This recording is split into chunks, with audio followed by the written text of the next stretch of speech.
Oh, we are live. Man, I hit that. What good timing that was.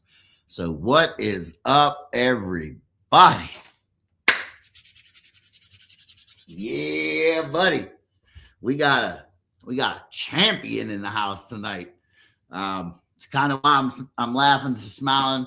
A lot of times the good conversations happen before the mic goes hot. We were just talking about, let me turn these on. All right, so listen, our guest, you champion last night. Let's welcome the Master Distiller winner, Tennessee sour whiskey. Is it? Yeah, it's sour whiskey, right? Sour mash. That's what it is. Here we go. All right, I know what's up. I'm bringing him on. Everybody, let's welcome Master Distiller, Reggie. Boom. What's going on? What's going on? Hey, man, did anybody tell you you're a master distiller? No, but let me do this for Bruiser. Go ahead. One time winner. Just one. Well, bro, listen, collectively, we're two-time. I got to win and you got to win. We. Yeah, he'll hold that against us, though. We can't use that. I like how you got like real dumb. No, you got to come stronger than that. He's a little idiot. Well, listen, we'd have to go 2-on-1. We would just have to beat him 2-on-1. And then that would be, that would be the only thing he can do next. Look, there you go. This is from my wife all the way out in Dallas. She's saying, congrats, my friend. Thank you. Thank you. Oh, look who showed up. The real deal himself, Mr. Justin. What's up, Justin? So, man, all right. So, dude, again, congratulations to you. Thank you. Great episode. Now, we were talking a little bit before and everything, but how much do you think that they didn't put it? Like, are you disappointed? Do you feel like they should have put more of you in? I do. Man, listen, it was certain things that worked on their behalf. Thanks, Justin. Because it only makes sense if you don't know what I was saying, right? Right. One of the things that I said on there is when I said I'm playing along with Digger's Mash, we're going to create a symphony. They cut it out. I said I'm going to play Michael and they're playing Tito. They cut that out, because I was talking like I was so focused and so ready, like right. That was my face the whole time. But I was thinking, they'll say something every once in a while, and then the edit would catch, they would stop and catch me laughing. But I wasn't there to play, man. I didn't smile a whole lot until, like I said, I ran into Bruiser in the back. Yeah, exactly right. It's so funny because you know what? I keep thinking about like all the guys that I've talked to who've won Master Distiller and who have competed, bro.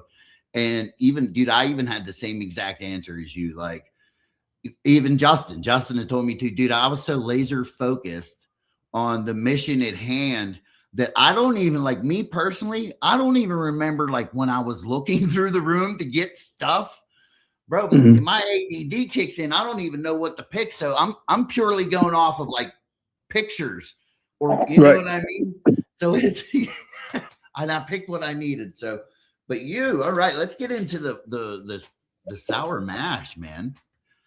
That's dude, that's a pretty big thing to do, right? I mean, for where you're at, that's like, bro. That's what we do. Here in Tennessee, that's what we do. Sour mash. So and how long have you been doing like your sour mash? Like okay, let's start here first. Hold on. How did Digger's sour mash, like his sweet mash, whatever the first one was, how did that taste to you as compared to yours? It was good.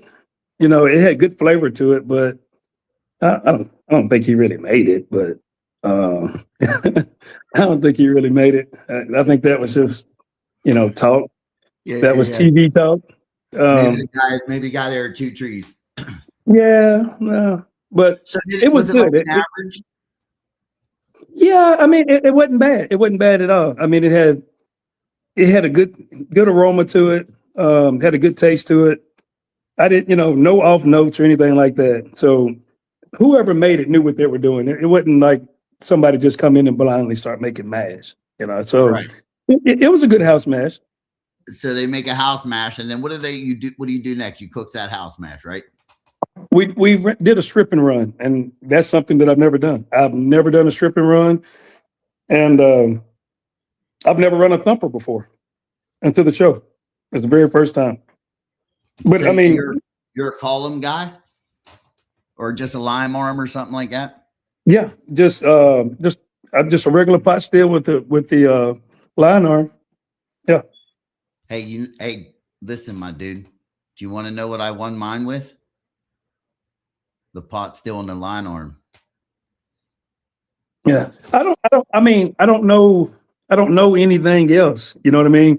Because I always feel like the thing that used to confuse me is everybody wants flavor, but we all harp on, the nose. Do I care more about a nose or how it tastes? So I think my priority is to make it taste good. And I think with, the way that you run it, I think the way that you, run it slow, and then you start getting some of your tails in there towards the end. Cause I don't really like, putting water in the whiskey or in the liquor. So I try to use as much of the tails as I can, but I don't go too far because, I've noticed when I go too far, I start seeing that little oily, that kind of sheen on top of it. Hey, Jason. So, so that's why I don't go too far into it. But if I got to put any water, it's usually just like a little splash. Yeah, just to kind of mellow it down a little. See, Yeah. so I kind of did the same thing when I was running mine. I ran it and then I waited till the sweet water come at like 20 proof, somewhere around there, dude. I caught a little bit of that because the same, I didn't want to, bro, that you could even said it on mine. He was like, I don't think Jason did any blend, little, if any. Yeah. And that was just, straight out of the steel, bro. And that's all I've ever known to do here. You know what I mean? So I feel like there's that I feel like we all carry that same thing in common. Like, yeah. I mean, it doesn't really matter what we run. We can run it. We could run the balls right off. Oh, yeah. Yeah. Go on. Yeah. That's it. Pop. Yep. So now you run that one, right? And the idea of that is so you can get your back set, correct? Yes. Okay. So now how do you, and I don't want your recipe or nothing like that. Like, I don't want just how do you that wasn't my recipe. Okay, well, I'm saying, how do you figure out how much back set you're going to use? I think I went up to like 30. I think mine was okay. So the plan was about 30 something percent. It's what because I was trying to, really get that flavor in there. But when you're on that set and you got so much stuff going on, dude, they were coming. They would come in and ask you all those questions. Well, how do you feel about your mash? And so you're doing all this talking, but I'm still focused on what I'm doing. And it's like time stops while they're kind of doing that. And then the next thing you know, you got 2 minutes. I'm like, oh crap, So Right. It was like I was scrambling to get my stuff together. So my goal was about 30 something percent, but I can't remember how much I actually put in there, but I do know when I was building that mash that I did not get, I had another 10 pounds of sugar because I put two gallons of cane syrup in. Okay. And that was expensive. And then I still had like a 10-pound bag of sugar that I just totally forgot to put it in. And I forgot to put some water in there, but it just so happened to work. So that's so how do you, okay, now going into that, right? Have you ever rapid aged before? Like going into this, have you always just put it in the barrel? I don't like the rapid age because, we'll go in, and when we get the color, we'll say, man, we aged it. No, you just oaked it. You didn't age it, but we think that it's brown and, it's got the good colors, and, oh man, I wrap it really aged, and it really, to me, you can get some good notes out of it, but it's nothing like putting it in a barrel, right? So what I do, because I'll take, I've got that jury cleaner. So, you're doing the frequency deal. I do that too. So I also go a step further, because I'll do the put it in the freezer and take it out. But I also have a can, what do you call it, where it takes all the air out of it? Vacuum sealer. So I'll take the vacuum sealer and put it on and put it in just like a little warm bath, and suck the air out of it. So it's sucking through that. I'm trying to mimic that barometric pressure, pushing and pulling out of the room. And then I'll go and I'll put it right in the cold water to, make it contract. So I do that back and forth, but you got to kind of watch it, because, you can over oak that real quick. Quick. Dude, and see, I brought that doggone it, the can thing. I can't think of the name. I just said it. The ultrasonic. The vacuum sealer.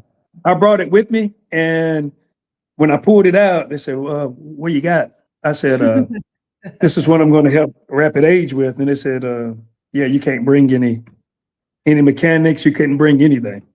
So I said, oh, okay. I didn't care. Game on. Let's go. Makes it fun. And I feel like did you find any curveballs? Like, did you see any curveballs that you felt that like they were thrown at you to kind of make you like, give you a little hiccup in throughout your processes or anything? Yeah.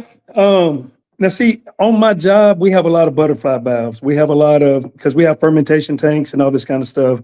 Now they're, depends on what tanks you have. They have a manual butterfly valve, but most everything we have are valves, air valves and the shift and all that. Well, the first thing that I always do when I walk to anything that's got a butterfly valve on it is look at it. So when we came in, John and I, and Rabbi, he had his pot as well, but all three of them, the valves was open, right? So I told John, I said, hey man, check your pot. I said, because the hand valve is open.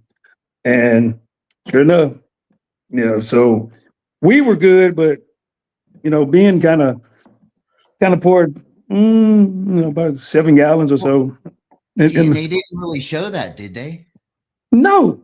And then when we went to the another thing is when they milled those grains, they milled our grains for us, right? Well, I think common sense would say if they milled it, well, then one end has got to be open somewhere. Yeah.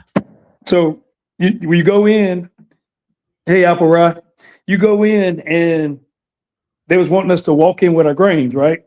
Like we just come from the store. So he goes and picks his grains up and puts them on his shoulder, and about 25 pounds went in the floor. Cut. We got to clean up again. That's kind of like, they were kind of getting frustrated because you had to stop what we were doing to clean up, water. And then now we got to pick up 25 pounds of grains out of the floor, sweep them up with a dustpan, and then put them back in the pot and let them taste it.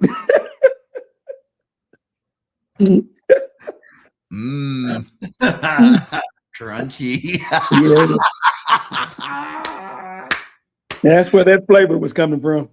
Okay, so all right, so when you're doing your sour mash, like, is there certain target pHs that you're aiming for when you're putting that together? Like, because you're using the back set, right? And that tends to that brings after you run it, it's down. Yes. Okay. You add that to your thing because then it brings the pH up. Wait a minute. Am I wrong? I put it in. Listen, when I put it in, and I've already done like the calculations for my batch for the size, and then to get my 30% or 33%. Honestly, I don't even check the pH anymore. I don't. I don't even already know where it's going to be. Yeah, I don't even check it. I don't. Man, you know. So I don't know. I never check it. I used to check it when I first started, and this is just like this is like the sweet run, and you're putting all that stuff together, and I want to be at 5.5, or I want to be 5.6, I want to be, man, I just let it be wherever it is. I don't really worry about it. You know what? I find that a lot of people like that, because I'm the same way. I always kind of, me and my uncle had this conversation today, and him and his dad talk, right? So my uncle tries to keep everything scientific. He wants to keep it like scientific and on the money, and I could get it, right? No big deal. But me and his dad is more like, I always think to myself, like, what did they do back in the old days?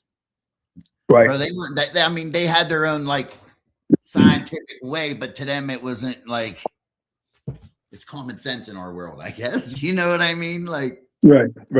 So yeah, Bruiser would say, he says, man, you think when Popcorn was running, because he was a simple guy, he did things a simple way, and he said, you think when he was running that he was going to get Dady's yeast and all this other crap? He said, no, he was just using bread yeast.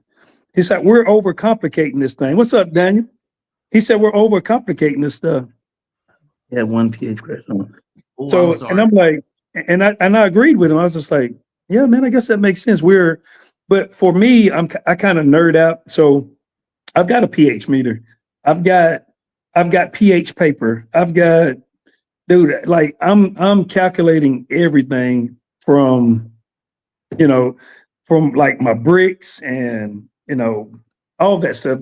And so like even Bruiser, he would say, I keep using him because we talk a lot, and I hit him with a lot of questions and stuff to make sure, like, man, am I on the same page? Or we thinking the same? So I run a lot of stuff by him, but he does none of that stuff, and he's making the same whiskey. He can do the same thing. Like we always say, like when you're running a still, why do you need a temperature gauge on your still? Who cares what it is? If you can taste it, you can smell it. If you can touch it, you can touch that and smell it, and you'll know, hey man, it smells like, green apple. Hey man, I'm probably in, 4 shots, and I'm towards the end, I feel a little greasiness. Okay, I'm probably in tails.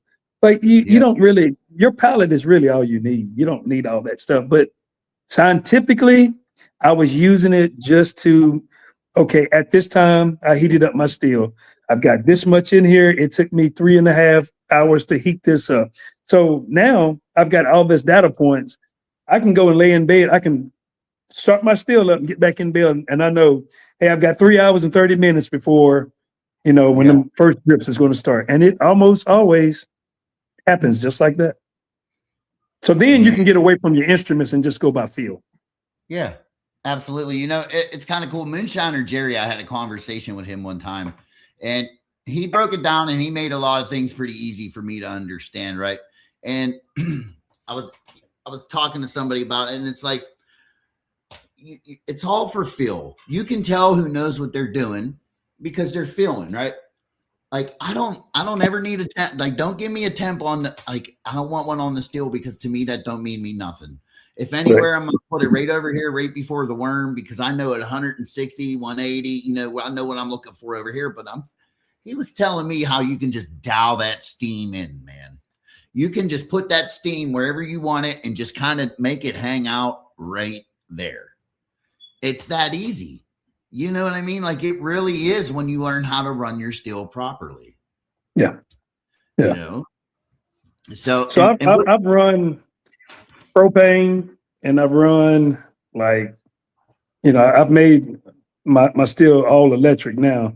And I think that came from, I used to have a neighbor that, if the garage door was open, hey, Reggie, how you doing? I'm like, no, this is not time for conversation. No. So I said, no, this ain't gonna work. This ain't gonna work. Because, he was a retired guy, and he'd walk through my yard to go get the mail, and if that garage door is cracked, no matter how far it's down, his head goes down, and, hey, Reggie, how you doing? Nope. I said, this ain't gonna work. This ain't gonna work. Hey, So I made it electric so I can stay inside. Hey, bro, you stand there by the door with a ski mask one day. As soon as he like, pull him inside, scare the shit out of him. I don't know. He's military, so that old man might have something for me. You might scare the shit out of him. Yeah. All right. So, like rapid aging, man. Like, how do you feel about the whole rapid aging thing? Like, do you think that it actually like? Because it's really neat to hear you talk about it because you have and do some of the things that I've done. Like, I really enjoy doing that part. My goal one day is to just make a sugar shine that everybody thinks was corn and barrel aged and like, you know what I mean? Like, you know what I'm saying? To kind of just fool everybody. But like, do you think using that would change too much of the characteristics to really be considered a Tennessee whiskey? Well, it can't be as long as I mean, what makes it, what are the key things that have to be the, sour mash? It's got to go through for a Tennessee whiskey, it's got to be, it's got to go through the mellowing process, going through the charcoal. So if it's not doing that, it wouldn't be considered Tennessee whiskey anyway. Okay. You guys didn't have to do that. The Lincoln County process, mellowing process, whatever you want to call it. It's all the same thing. So you sent me the pictures of them burning all that wood? Yeah. Uh-huh. Dude, that was the coolest thing I ever seen in my life, dude. I was like, as many times as I've toured the place, I've only been there one time where they were actually doing that. So it's actually pretty cool when you see it. Yeah, I would love to see that, dude. That is like, it's a nice tour. I like it. That's pretty cool, man. So let's go back into, hold on, this thing keeps moving here. So how did you go about getting on the show? What did you do that landed you on there? Like, what I thought was weird was Ben. Right? Not that he was weird, but like what I thought was weird is how he got on the show because they called him.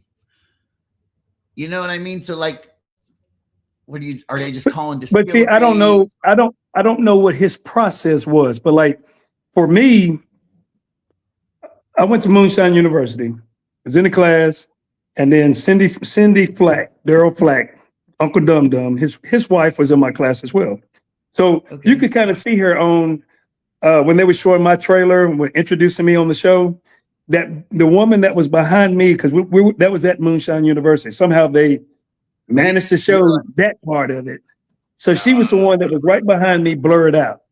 But we went out to dinner and, he told me after, revealing who he was, because I kept looking at him like I know who you are. But right. So when he told me, and then he was like, well, you say it's your favorite show. You really want to get on? And I said, yeah. He said, well, they're having casting call. Magilla Entertainment's having casting call. I said, okay. So he told me where to go, and I went in it. And, dude, so it was almost a month later. They called me, and we did a phone interview. I talked with Paul Bogasan, whatever his last name is. Man, that dude was super cool. Him and Harley was super cool. Everybody was Lauren. Everybody was cool, man. I mean, but they were my favorite. Paul and Harley were my favorites. But super sweet. Dude was cool. He had good energy, and it was just like, so you did a telephone call. And after the telephone call, if they, like your energy or whatever, and then you go to the Zoom call. Yeah. And Moonshine Slim, what's up? And then from the Zoom call, then that's when you go to signing your life away. Send you all these papers. Hey man, send us all the incriminating things that you're doing. And I think for a long time that's why they couldn't get people on the show, because people thinking, hey man, they're gonna set us up. Like those shows where they take the criminals and say, hey, we got a prize for you. You come get the prize and they're locking you. Because in my mind, I'm thinking, oh God, man, I'm so scared. I don't know what's gonna happen. So that's kind of how I felt going into it, right? Like I looked at it like this, and this is what I would tell anybody. Like, if I'm gonna put myself out there, put myself on TV, and I'm gonna blow up my spot at home, I better freaking win, and I better make it worth my time. Yeah. Like I have to. And Reg, listen, brother, you just have to take this opportunity right now, and dude, take it and run with it. You know what I'm saying? You know what to do. You ever have any questions with it? Not that I know everything, but I'd be sure to help you with any of my that's the good thing about everybody that I've run into or that I talk to or that I text, from either you or Justin or Daniel, everything, Evening Ozark, everybody, man. It's just like everybody is willing to help. And I'm one of those that's kind of like, we may talk every day, we may talk once every blue moon, but it's kind of like, okay, I know everybody's got lives. Everybody has things that they have to do, but life passes by. Then I send a text, hey man, I was thinking about this, and this, and then everybody's just, I mean, it's great. I love doing this right here because I just love it. And everybody that I've met has been pure, genuine, even all the way down in Betaville, and it's just not a lot of people that look like me. Everybody was inviting, man, warm. It was just cool, man. I mean, it's just like being on the golf course. Everybody's nice on the golf course. Now you might hate me when I leave, but it's just I don't know. It's a good family, man. Good community. It is a good community, and everybody here, most everybody means well. At least in this group, you know what I mean. Like, but I think we should tell everybody. Like, so I'll remind everybody here. Reg was literally the first one that I've met, because when we got there, they made us go up into the loft, right. And I couldn't, like, I was like, no, fucking JJ Jackson had his booty shorts on, his camouflage booty shorts, and I'm like, I am not going up the steps behind him in his camouflage spandy booty. No, I'm not watching that. I can't do it. So I made it. So I go up there, and there's Reg, and I could just see him. He's just hands on his head like this, just kind of like looking out the window, man. Like, just, and listen, your face was a stone cold killer last night. And then to see you, how like, holy Jesus, you could tell, you know what I mean? And so like, I'm sitting there and I used that for me, because I was the whole time, dude, I'm like, bro, I want to feel like that when I win. You know what I mean? Because it's a cool thing, bro. Like, I haven't done anything. This is the coolest thing I've ever done in my life, and I'll put that hands down. Yeah, dude, I was afraid because texting with with Daniel and Justin and some of these guys, man, and Bruiser, and I'm like, man, I just feel like, so when you've been on the show before, you know like what to expect, right? So this was my first time, and like I'm focused. I'm lightning focused, and yeah, it is, Jason. I'm lightning focused, dude. And then it's just kind of like I'm forgetting to have fun, right. And that's what I was telling my wife. Like, my journey, even with martial arts, I did the same thing. Everything in my life, I have not stopped to like smell the roses. So I got my first degree. Boom. I'm okay. I'm ready for my second degree. Well, now I'm ready for my third degree. And it's just like, then when I got my fourth degree, I said, hey, dude, sit back. You're rushing everything. You're not enjoying the journey. Right. You see what I'm saying? So I felt like, man, I didn't show enough of who I really am, like laughing and cutting up, because I mean, honestly, I wasn't there to laugh and cut up. There was a lot of people say, hey man, let's go here and here. And when I got there, because my thing was, I'm going to the Biltmore. I want to see the Biltmore. And so I left to go. I went, let's see, I was going to the dollar store first because I wanted to get some snacks. So I went to that dollar, come out of the hotel, took a left, and I was going to go get some snacks. And something told me, man, when I got my snacks, I was like, I'm not going to the Biltmore. I'm not here for vacation. I'm here to win. I'm not here to play. And so like that was just my attitude. But like when I had John and then just kind of cutting up with him and stuff like that. We went to go eat, and so you remember like, hey, we're building friendships as well. It's not you can be a killer, but make friends as well. So we made friends, but then when I got on this show, it's kill time, baby. Let's go.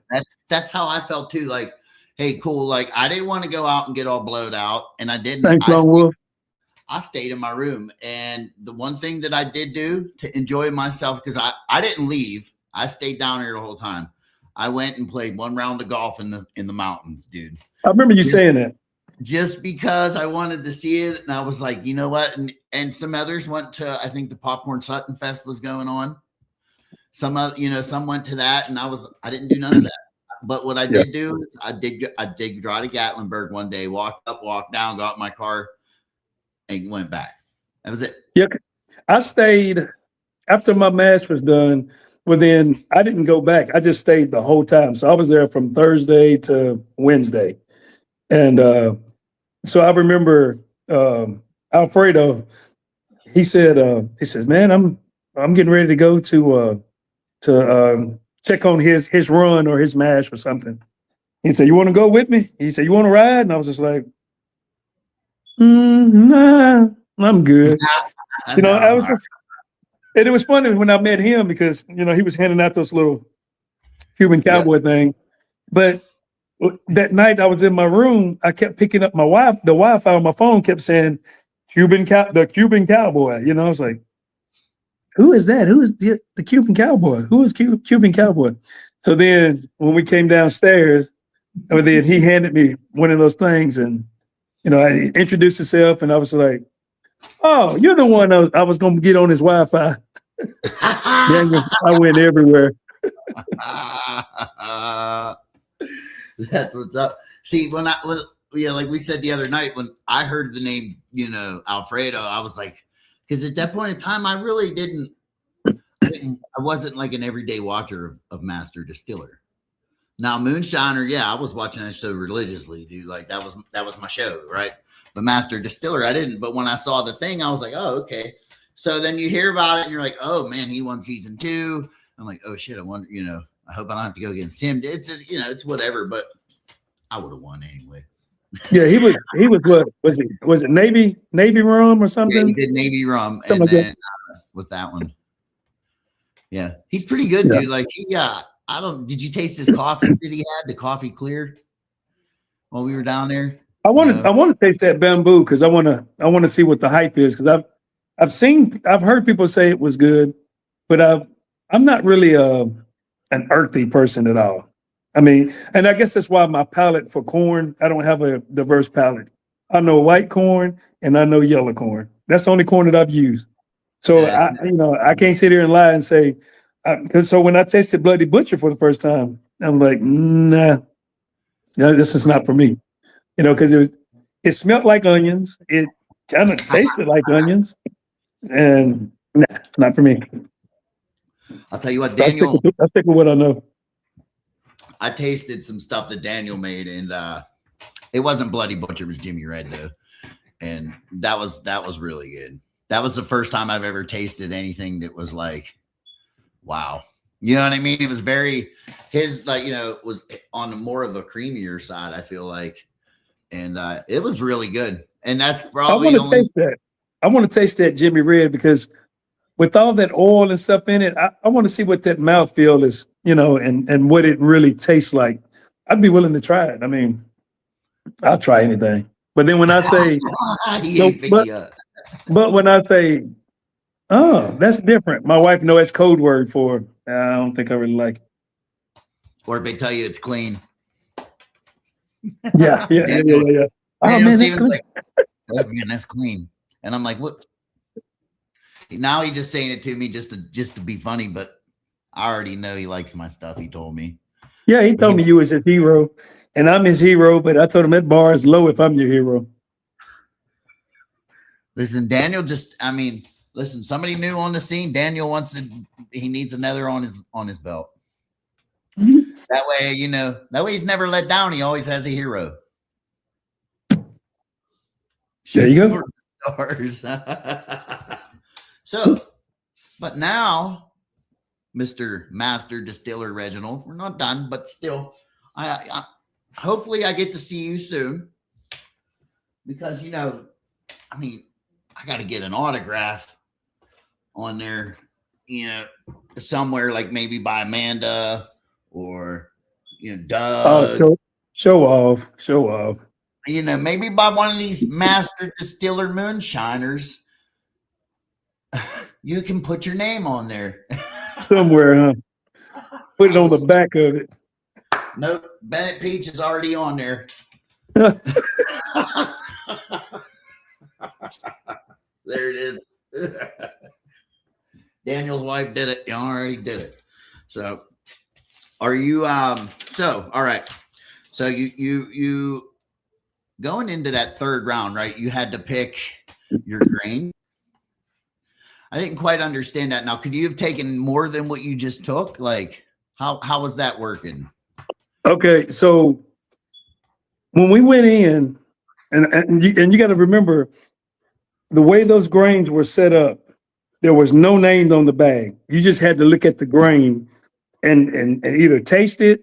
Yeah, so they kind of cut that out. There was no name on that bag. So were you looking at the hickory, this and all this? There was no name on the bag. There was just the grains, and you had to know what your grain was. That's it. Yeah, they showed Ben eating them. So what happened was I wasn't really in competition for grains because John already knew he wanted Bloody Butcher, and Ben already knew he wanted that Munich rye because he was trying to create New York, right, in a Tennessee competition. Gotcha. So, so I wasn't in any trouble. I got my corn and I got my barley. So that's so I just did like a 80-20. Okay. And I mean, obviously it worked. Yeah, because you also got to look at, I really couldn't see what the other grain was in there. They may have had, I don't know if that was 6-row or I don't know what the house mash was, what it had in it. But right. I knew it was corn and barley. So I felt like what other way to kind of recreate that was with the same ingredients. So I wasn't looking for anything crazy because I know we were going for sour mash. Right. So that's what I did. I stuck with what I knew. I didn't want to try anything new, like on the set. Nothing that I wasn't doing already at home. Did they tell you while you're filming, like just keep it to what you know? Now's not the time to try something new, because they kept saying that. Like, that's what I kept hearing. I'm sitting there thinking, like, what you mean? I'm going with what I know anyways. That's the best part of it. You know what I mean? Yeah. I don't. There was just a lot of. I'm trying to think through now after seeing it, and then I'm playing through like the real deal. Man, there was a whole lot of stuff left out. Like, so he only got in almost 4 hours, he only got a half a jar. Why? Because he charged that 20 gallon with probably 25 gallons. I'm exaggerating, but he filled it up full. And the thumper, you just want just a little bit over. Yeah. Dude, he put it was all the way up. You could take the top off and stuck your fingers and touched it. Wow. So what that created was a lot of back pressure, like what you saw, but you didn't see Tim come over and help him paste it. It was that bad? Dude, think about that. You're slap full in one side, and you're full all the way to the top. So all it did was found a weak joint, and it was hissing pretty good. Yeah. And then when he was making up that paste, Like when I make my paste up, and not to say like I'm the greatest at making paste, but when I make my paste, it's almost like I can do like this and make a snake out of it, and like almost like Play-Doh and stick it. Yeah, man, he had it so wet because he's never done it. It was like all we needed was raisins and the oats and stuff that he had. Hey, we'd have made Raisin Bran. We'd have had oatmeal out of what he had because it was sloppy. Like he put it on and it flopped right in the floor, and I just looked at him and I just kept doing my thing. No, see, it's supposed to just kind of be moist and sticky, and then when it gets in there, it dries like concrete. You know what I mean? Like it, like you said, like you can like it should be like Play-Doh because actually, it's funny. I use Play-Doh. I'll go to the dollar store and buy Play-Doh because there's nothing wrong with it. It's all organic. Like it's non-GMO. You know what I mean? And it just, dude, it does the same thing. It gets rock hard. Yeah, I'll take your word for it. I've never done it. I'm telling you, it does. It's the same thing, bro.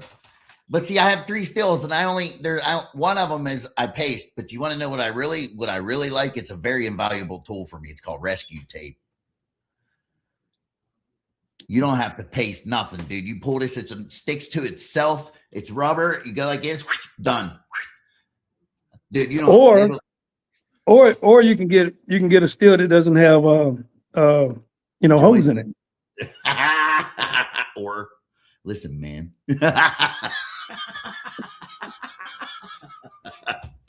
So how big of a what do you got? What are you running? What's Master Distiller Reginald rocking out? 20. I've got a 20 that Bruiser made for me. Okay, all copper.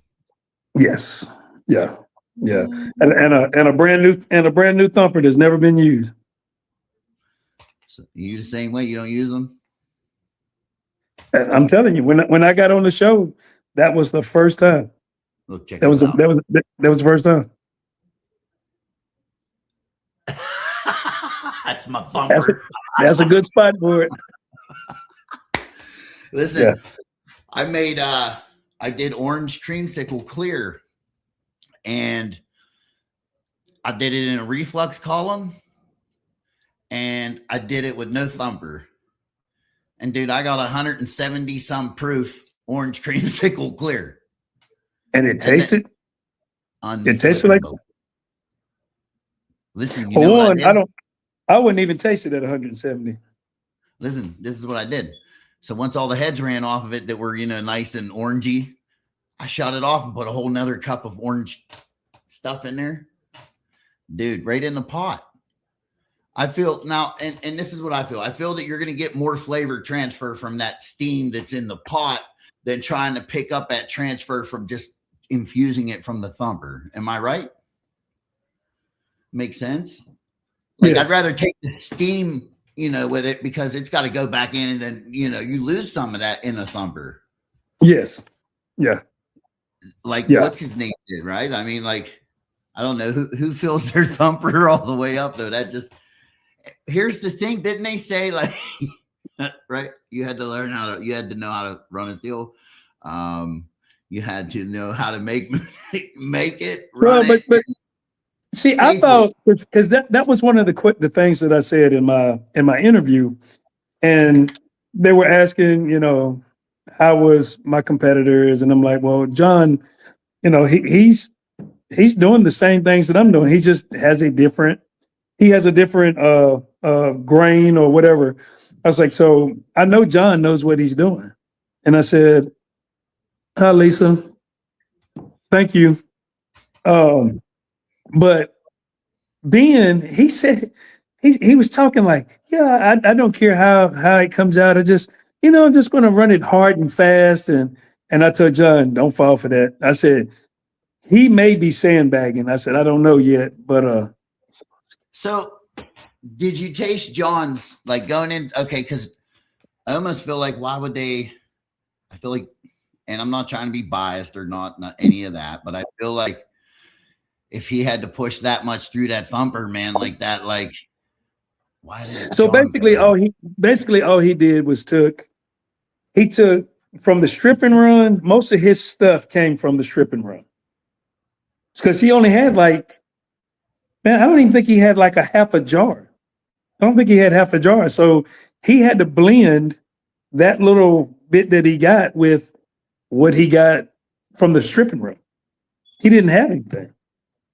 Yeah, he didn't have anything. So, but then I tell you something else that got edited out. I know it did. And John, if he's watching, even Steve, he would say, "Oh man, yeah, that did happen."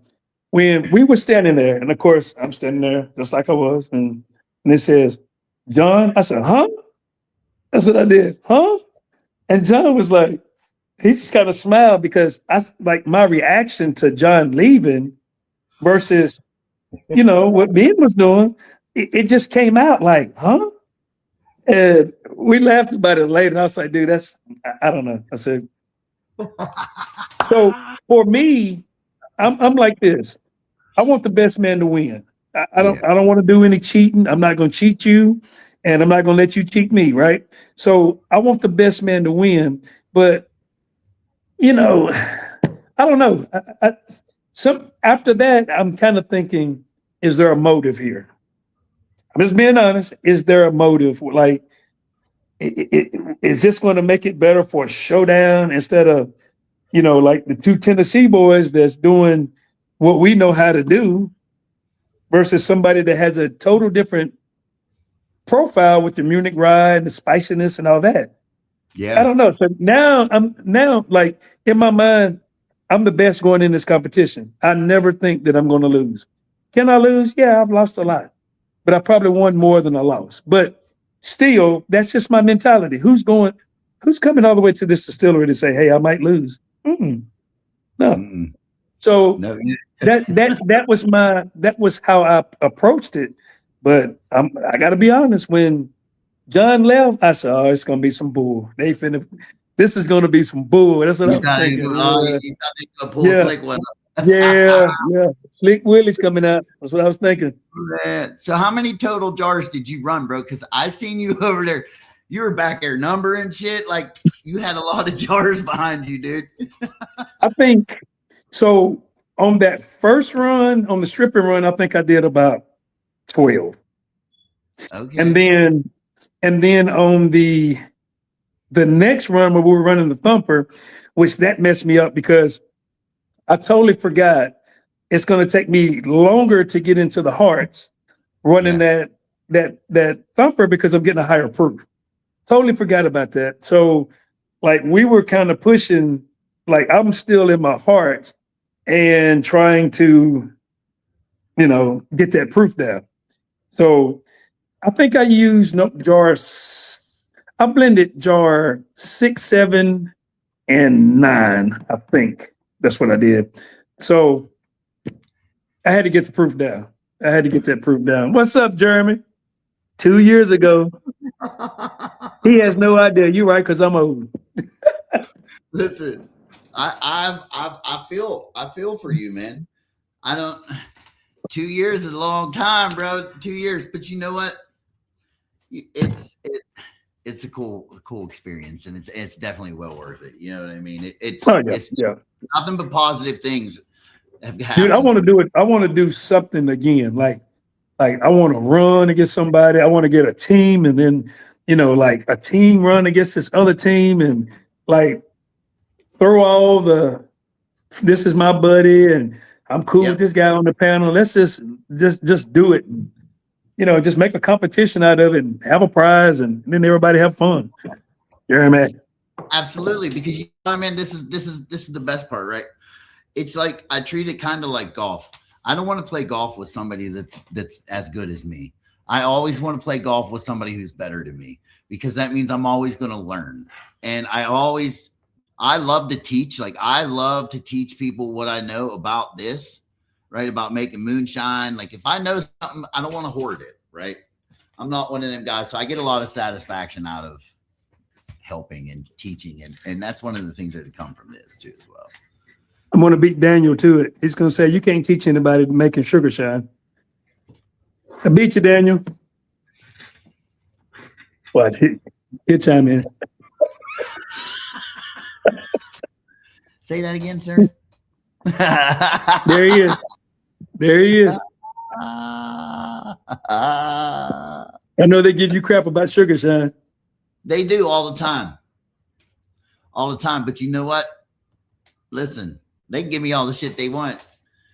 I know what I make. I know what I do. I know what. Look, there's corn whiskey right here. I got 60 pounds of corn in there I'm getting ready to do. Like, it ain't my first rodeo. I've done rye. I've done corn. I just want to do it good. Like, you know what I mean?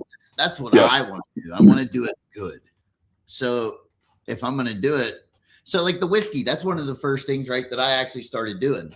So because I have tattoo equipment that I don't use anymore, I use the ultrasonic, dude.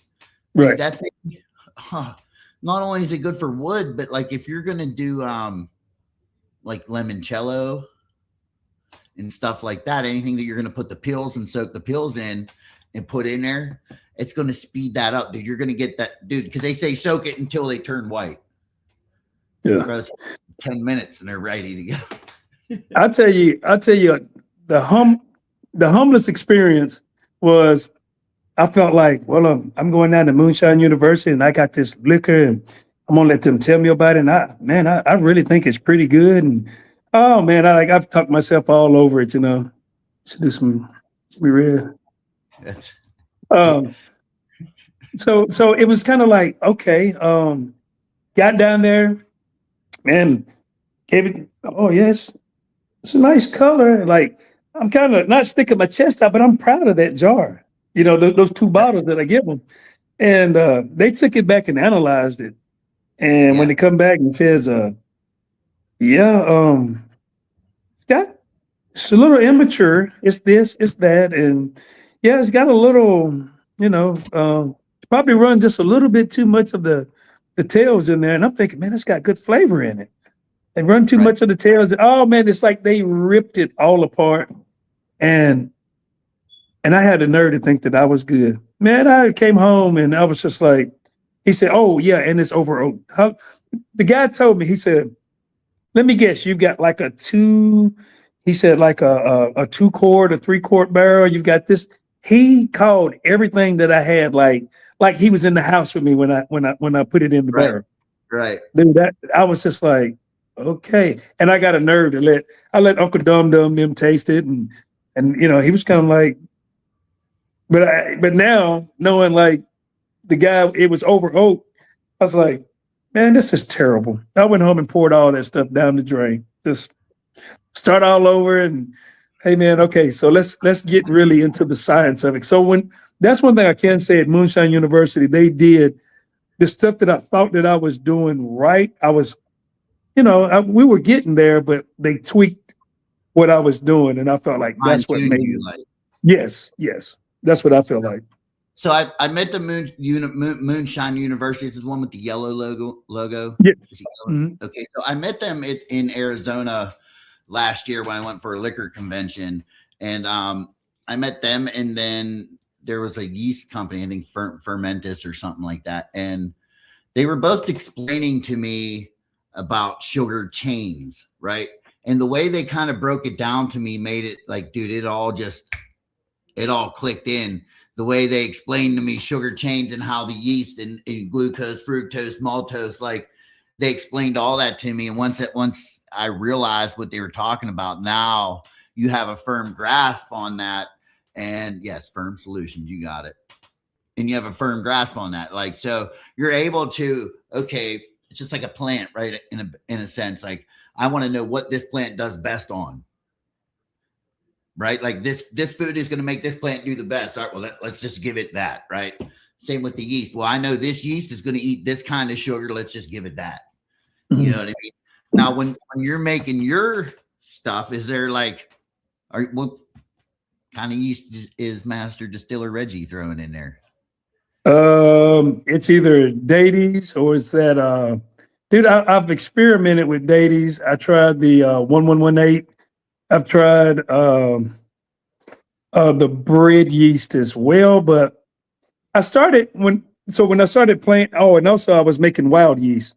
So I'd go outside and take roses or put it in some sugar water and then let it start doing this thing. I did it with bananas. I pitched that in a sour mash, and it was trying to take off a little bit, but I don't think I grew it out enough. So I think once the alcohol level got to probably, I don't know, it couldn't have been much. It stopped.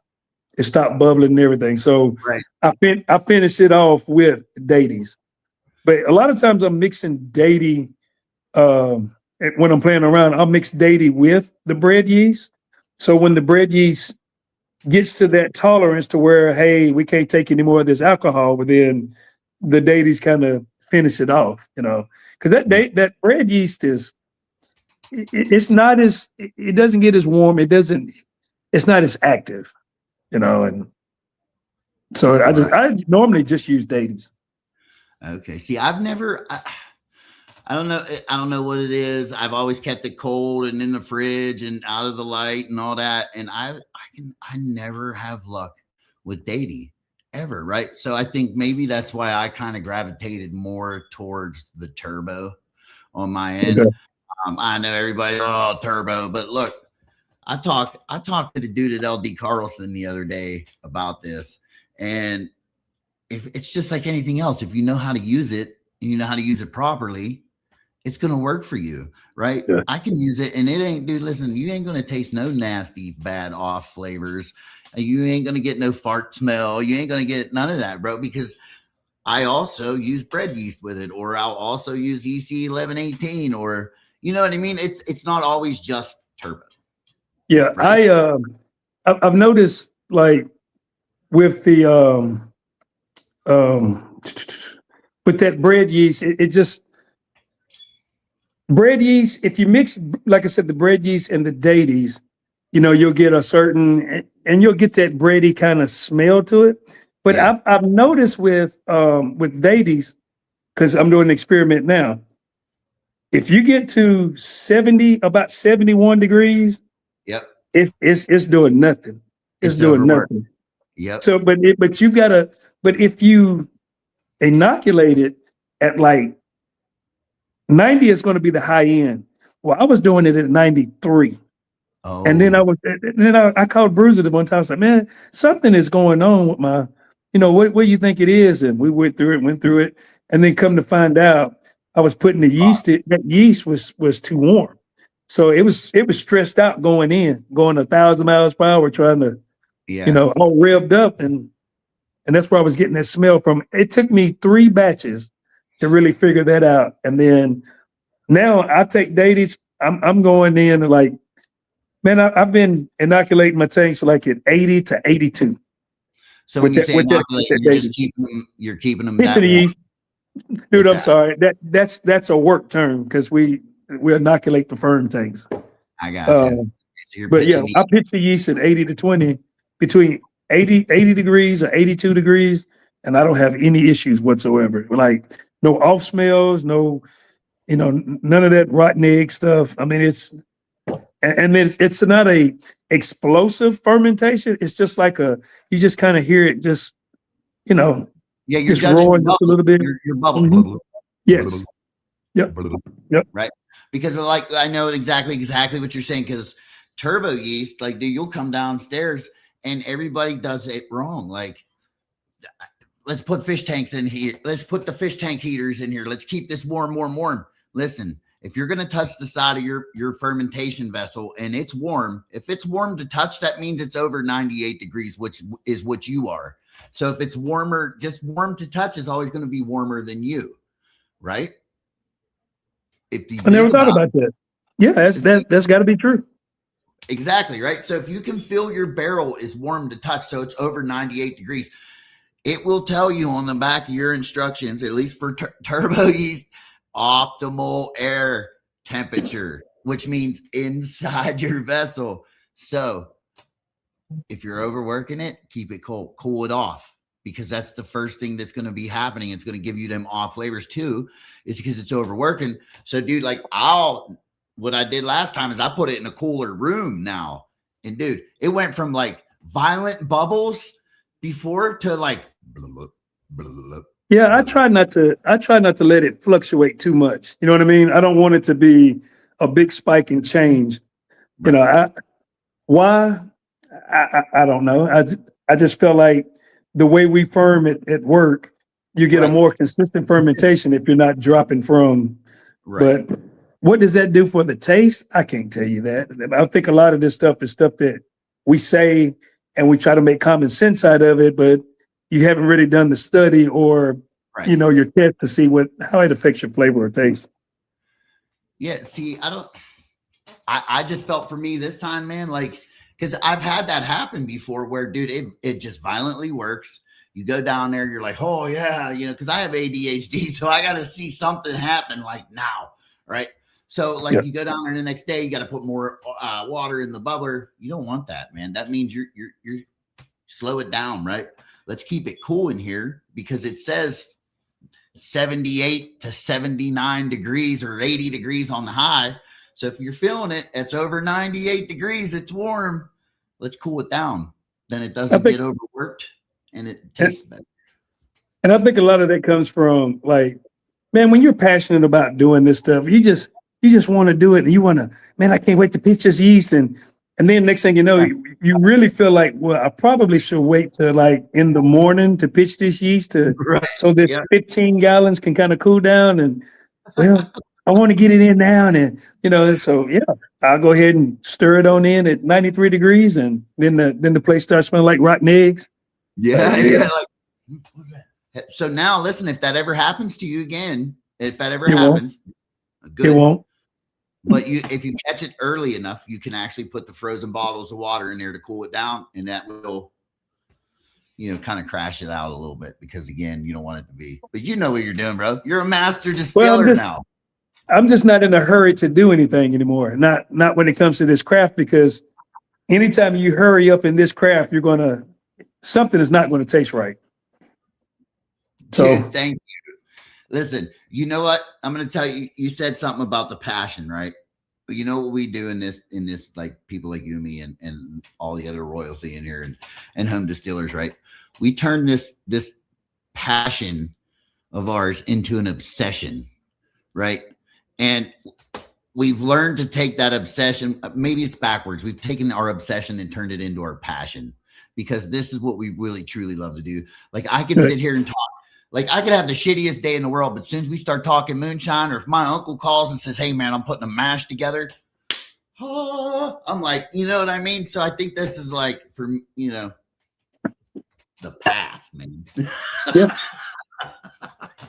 But we all have that in common too. Like that's one of the cool things that like a lot of things that you're saying kind of like take me back to that moment, man. Although I didn't have to wait 2 years, but I know for me, I had to wait 8 months. Rub it in. Right? Sorry, bro. So, well, technically, you've been a master longer than me. Well, I guess. Maybe like 7 days. Technically, I'm probably not going to get my run. I better read this contract, huh? Listen. It don't matter. It's enough people out here on this show that's can make some things happen. Yeah, absolutely. You listen, no matter what, you get your run. Tell you why, because you can't let a company that big not stick to their end. Right? So you're gonna buy this and you're gonna buy that and you're gonna make this because that's what you agreed to do in the beginning. So that's what we're gonna do. No matter what, man. You know what I mean? Like you just can't let them walk out of the deal like that, which I don't think they will. Hopefully not. You know what I mean? But we just pray for the best. You know what I mean? I don't worry about it. Whatever's going to happen is going to happen. I don't small stuff like that. Yeah. Okay. Whatever. Everything happens for a reason. And also too, just know that like it takes them a very long time to get back. So Alfredo had told me in the beginning, he's like, listen, man, the squeaky wheel does not get the grease in this industry. Because they'll put you further back on that burner because you're driving them crazy. I don't say nothing to nobody. You already cost me $1,800 to have a lawyer look over my contract for them to tell me, no, we won't change nothing. That's what I got to deal with. I get you. But me, I get it. What's Reg listening to while he's making moonshine, man? 9 times out of 10, I'm watching Moonshiners, and I've got my bib overalls on. I mean, I get into character, dude. I get into character. I do. I do. When I went down to Beattyville, I had on my bibs. I had on John Lanier that was in the show with me. He gave me a fireman hat. I was sporting his fireman hat, and everybody kept asking, me, "Are you a fireman?" Oh no, it's just supporting a friend. Like then they look at me like I let them down. Like, oh, just walk up.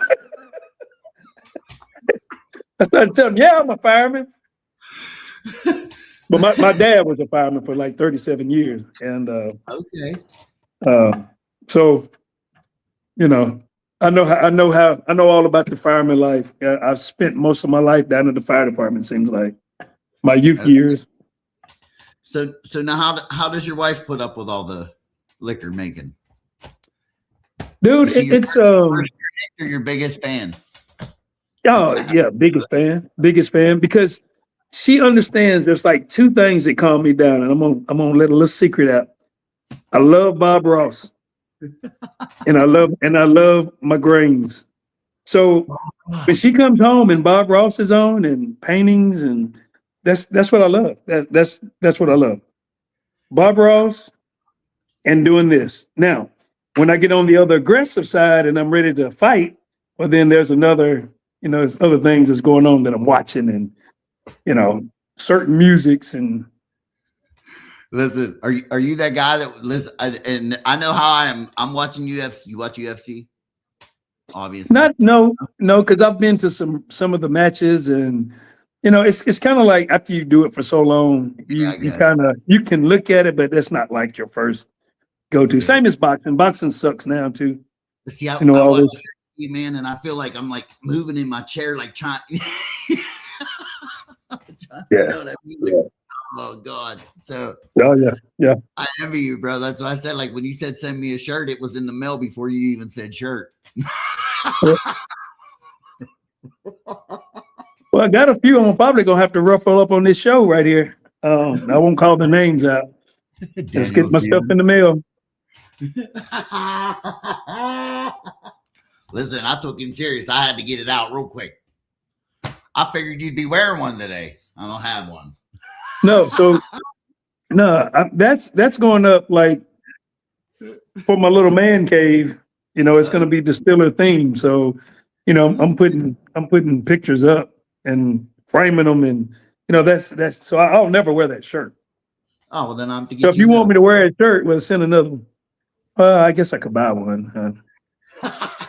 You know the website. Yeah. You are a master now. Yeah. Right.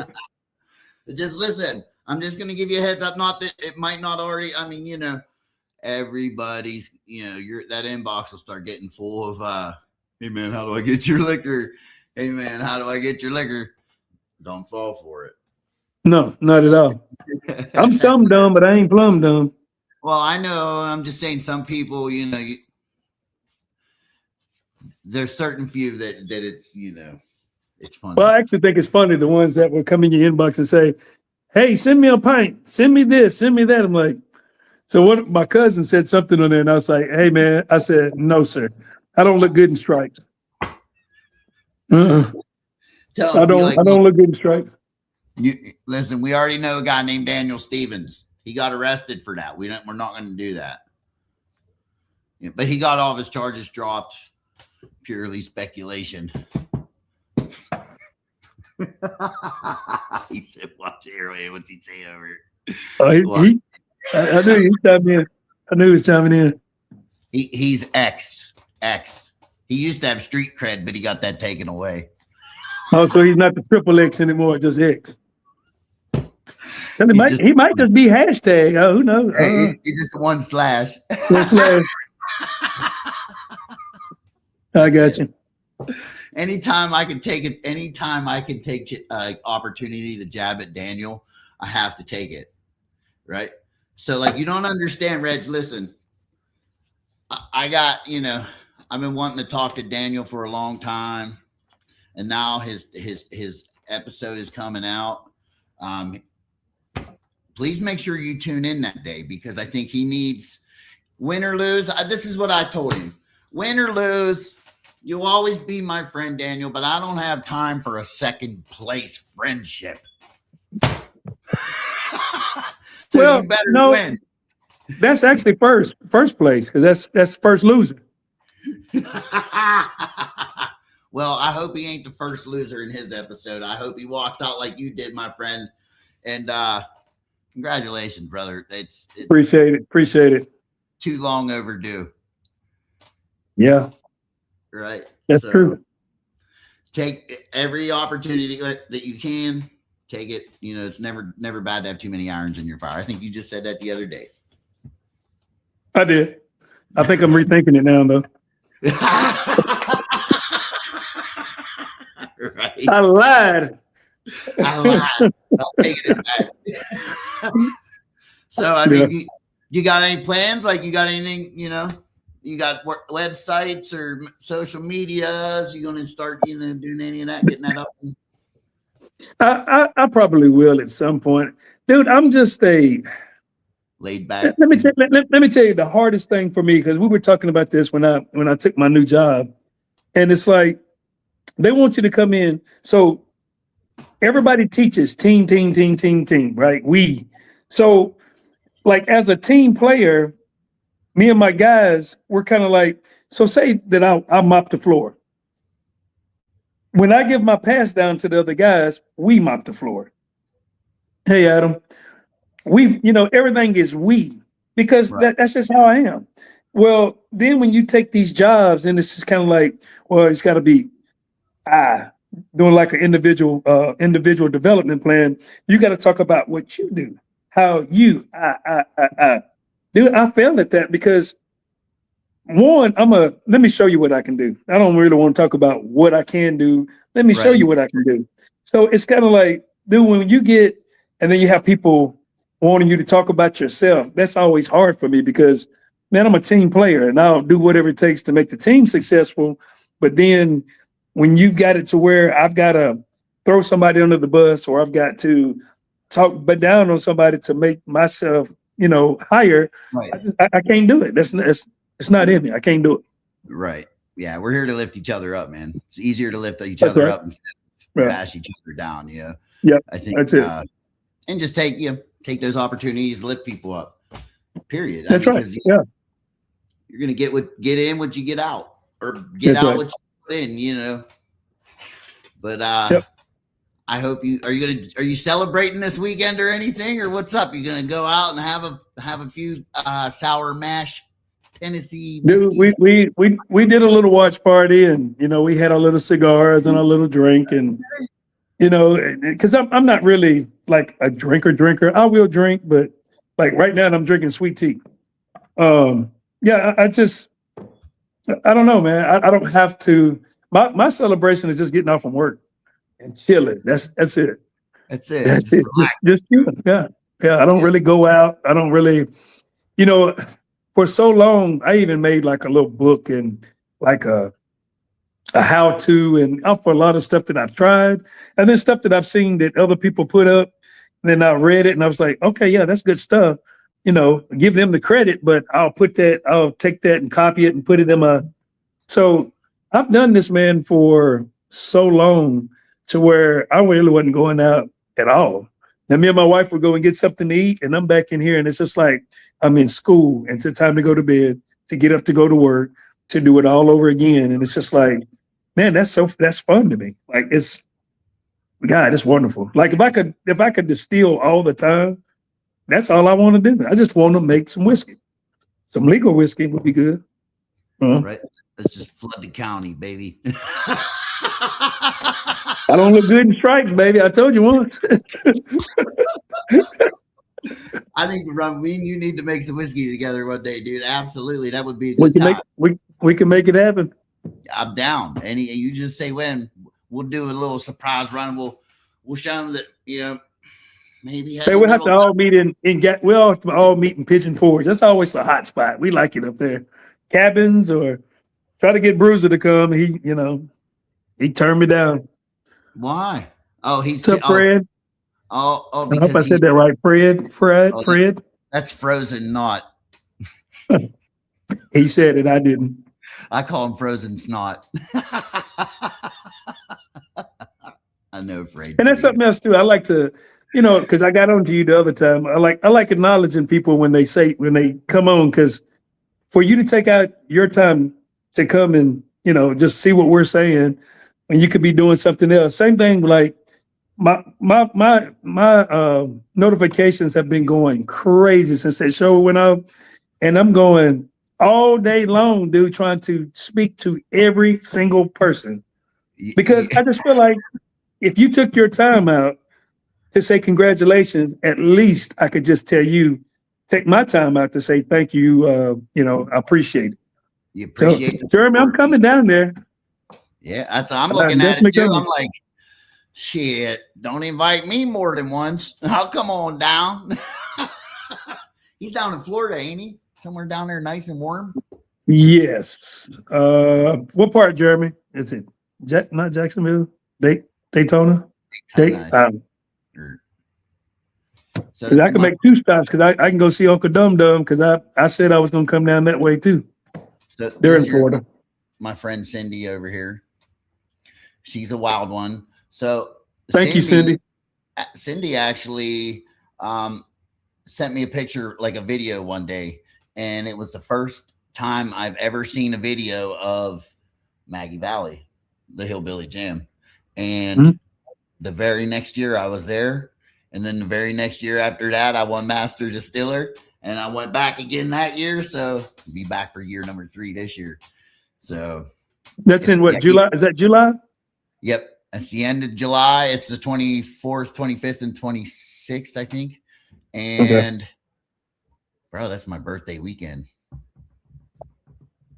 The 27th. I'll see what we got going on. I have to see if the old lady's gonna run with me. If not, I have to make it a trip for myself. Oh no, she'll have fun, man. Bring her down. Listen, she'll have a good time. The women are cool. I know Daniel's old lady's great. Mine's awesome. Like, the women are cool. You know what I mean?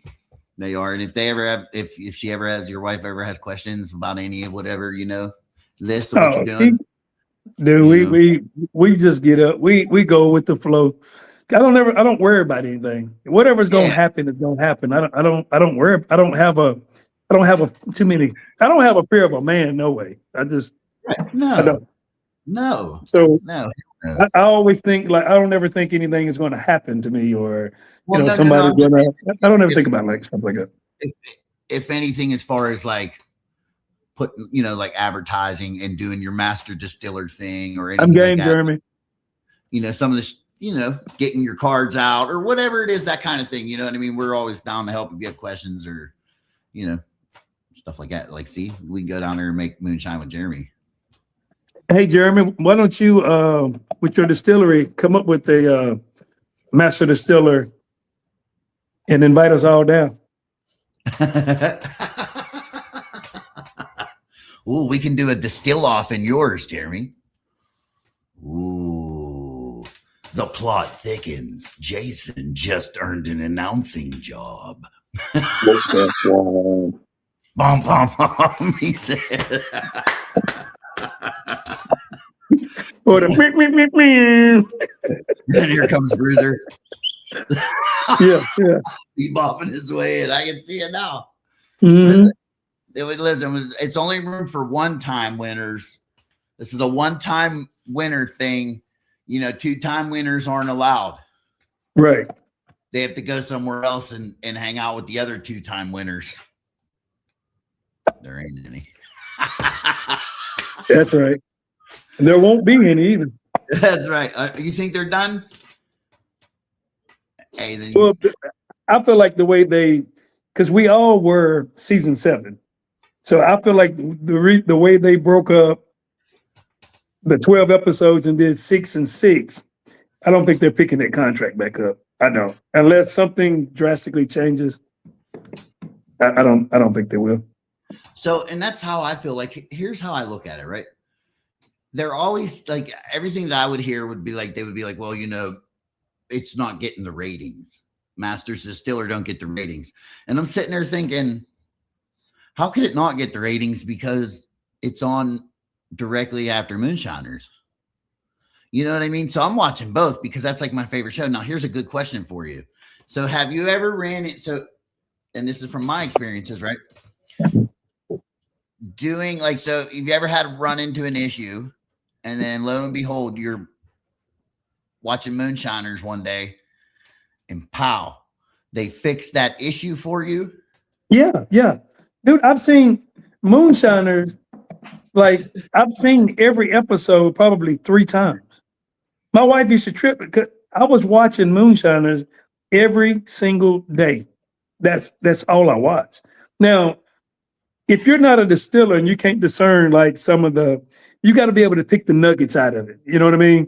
Right. Like, if you're just watching it and just watching it, well, then there's a lot of nuggets in there that you're going to miss because you don't really, you don't operate on our level, as far as trying to distill. But the ones that know, you're able to take, okay, well, this is a little far-fetched and okay, then this is real deal. Yeah, they got some good nuggets in it, man. So I'll tell you. And when I went to the show, like when I'm watching that all night long, I'm trying to make sure, like, see if there's something that I need to pick up. Because every time you watch it, you'll see something or hear something. Because maybe you went to the bathroom or something, Yeah. And you'll pick it up like, oh man, I didn't hear him say that. Oh, that's good. Dude, absolutely. Like the best one that happened for me was I was building my my submarine pot, and when I put it together in like it was towards the end of summer going into fall, so we put it all together, and then when winter happened, I didn't swell it up yet. So coming back into the following season, I was getting ready to swell it up, dude, and I had gaps in that thing, like, you know what I mean, dude? It was bad. Like I'm like, oh shit, right? And it wasn't really easy to close. So I ended up making a block and using these straps. And I'm sitting there and I was talking to Josh about it. And he looked at Josh Owens and he's like, just chink it. And I'm like, chink it? The fuck you mean?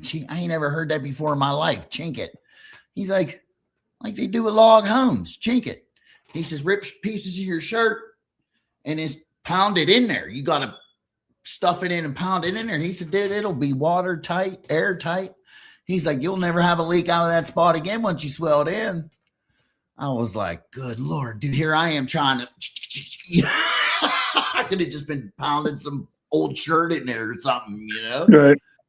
Like it's cool. Like again, maybe it's just us and we know what to look for when we watch that show. Yeah. To get those bits and pieces. But hey, look, I took up enough of your time. I know you got work and stuff tomorrow. I appreciate you, Reg. Hey, man, appreciate you. Thanks for having me. Hey, listen, keep that line open. I'm gonna keep texting you and stuff. So sorry. Yeah. Hey, you got my number. All you guys, hey, I'm wide open. I got your address too. You forgot. Yeah, you do. He's like, come on over. Yeah. Come on. I love it. All right, but hey, I'll keep in contact. You'll probably hear from me all for a while here, bro. So sorry. Okay, sounds good. Sounds good. Appreciate you, man. Hey, keep doing what you're doing. Congratulations, big dog. Thank you. Man, ain't nothing like good people winning good things, man. Reggie's a good dude. I'm happy for that guy. Happy for you, Reg. He's definitely one of them guys that good things should happen to. And I'm glad it did. So thank you, Lisa. Thank you, Jeremy. My man, thanks, Dan. I appreciate all you guys listening, man. I love it. You guys are supporting Frey, Joe, Jeremy, Dan, all you guys, Daniel, Apple Rye, everybody. All right, guys. Hey, good night. Peace. Until next week.